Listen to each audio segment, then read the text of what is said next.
Welcome back to another episode of Silicon Bites, and in this one we're going to cover a story that really seems to have passed many outlets by. It's about the huge wildfires that are gripping Russia almost out of control for a good reason, because the regime is letting it happen. Before we jump into the story, thank you to everybody who helps the channel out through becoming a patron or buying me a coffee. It is incredibly important to help keep this work going day in, day out. And we are doing our best to support Ukraine. That includes fundraisers as well.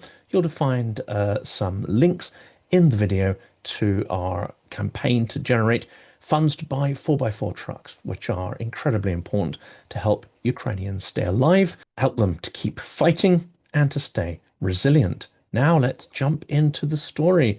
Let it burn. And today we're looking at the catastrophe unfolding right now.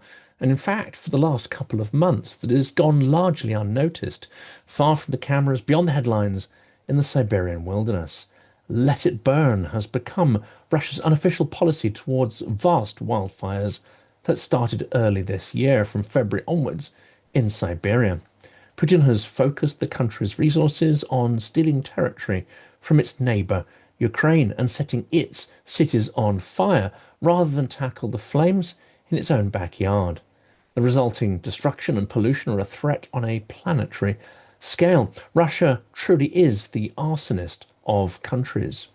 Massive wildfires are tearing across Russia's Far East, igniting forests, choking cities, and once again exposing the brittle infrastructure of a government prioritizing war over life. And yes, we have seen this unfold before, last year and the year before that.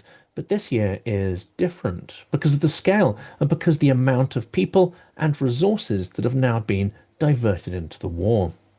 On May 13th, the Republic of Buryatia declared a region-wide state of emergency.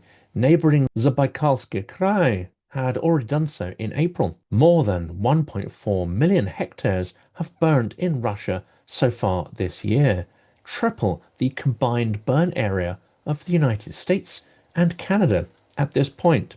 And it's not just forests, it's homes, it's power lines, it's critical roads, it's the Baikal Highway, where smoke has reduced visibility to just meters.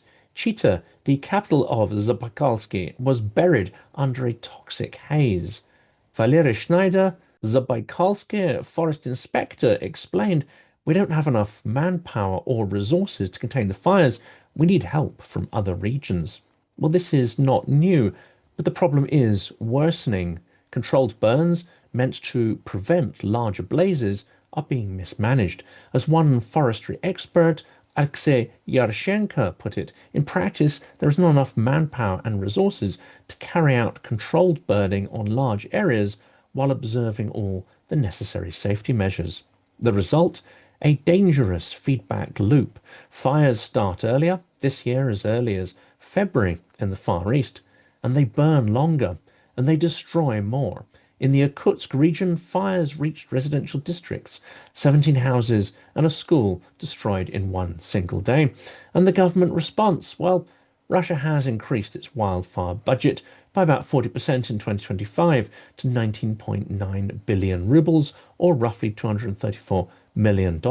But with inflation at 16%, and that is the official rate, not the unofficial rate, which is thought to be far higher, and with no significant rise in funding from 2022 to 24, the increase is something of a statistical illusion. Let's be brutally honest, Russia isn't losing the firefight because of surprise weather. This kind of weather happens every single year. It's because it's not fighting at all. Firefighters in Tomsk make around $260 a month. Some earn below the minimum wage. There's a 15% national shortage in firefighting staff. In some areas, one fire inspector is responsible for territory the size of Ireland. Well, why? Because the money and the manpower is elsewhere. The money being paid to recruits in Russia's army is many, many times more than these firefighters are being paid monthly.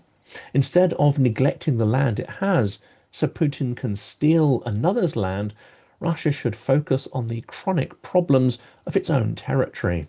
But the regime simply does not care. In 2025, Russia's defense budget hit 13.5 trillion rubles. That's one third of all federal spending. And while that buys tanks and missiles and propaganda, it doesn't buy fire hoses or firefighting equipment. Tatiana Lashina, an environmental researcher, explains letting forests burn is seen as cheaper and more practical than putting them out. Let it burn. That is now the unofficial policy. And yet, these forests aren't just trees. They're carbon sinks, they're homes, they're planetary lungs. And now, with permafrost thawing and the forests being scorched, they're becoming carbon sources, not carbon sinks, and are exacerbating the global climate problems. To make it worse, the Kremlin is still pitching Russia's forests as a carbon offset scheme to the world, proposing other countries pay Russia for its green carbon absorption. This while entire regions like Kaliningrad, Buryatia, and the Amur are literally blazing. They are on fire. And that fire isn't staying in Russia. Satellite data shows smoke stretching all the way to Beijing and the Korean peninsula. This is not just a local disaster. This is global arson. Russia is the arsonist of the world. So what's next?